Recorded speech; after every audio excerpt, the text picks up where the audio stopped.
There's nothing like the confines of a cubicle or a packed subway to give a man perspective.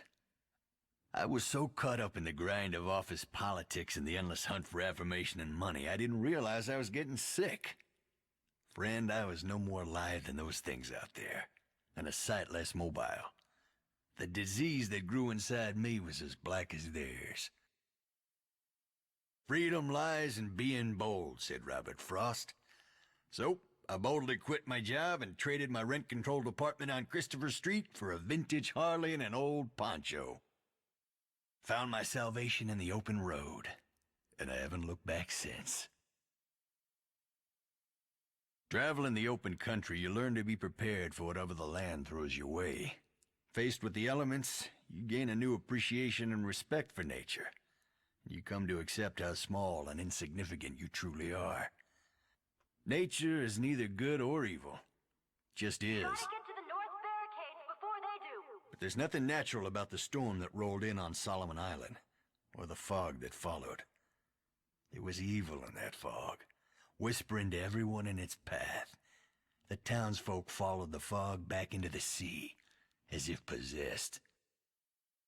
It was Deputy Gardener, Andy, saved my life.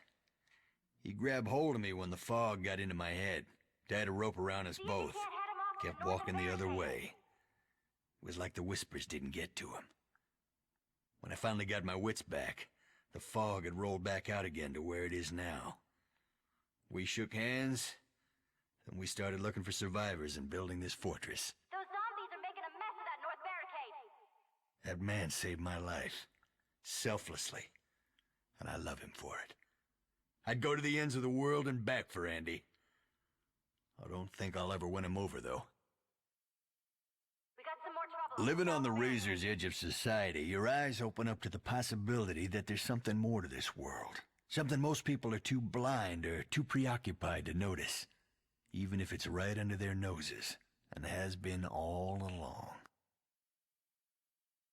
I only noticed small things at first. Roads that appeared and disappeared, folks who traveled by way of gates drawn in chalk on brick walls, houses bigger on the inside than on the outside, magic trinkets sold at yard sales, street shamans capable of taking out the cancer inside you.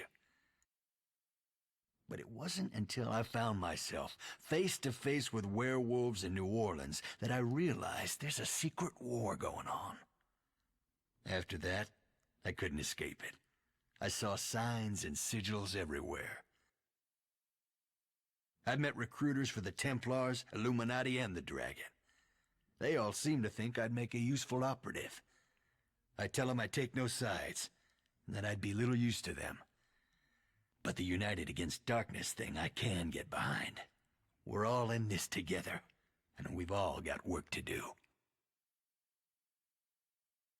Andy and Helen, Deputy Gardener, Sheriff Bannerman, they're the reason I stayed behind when I could have just gone. I know the secret roads.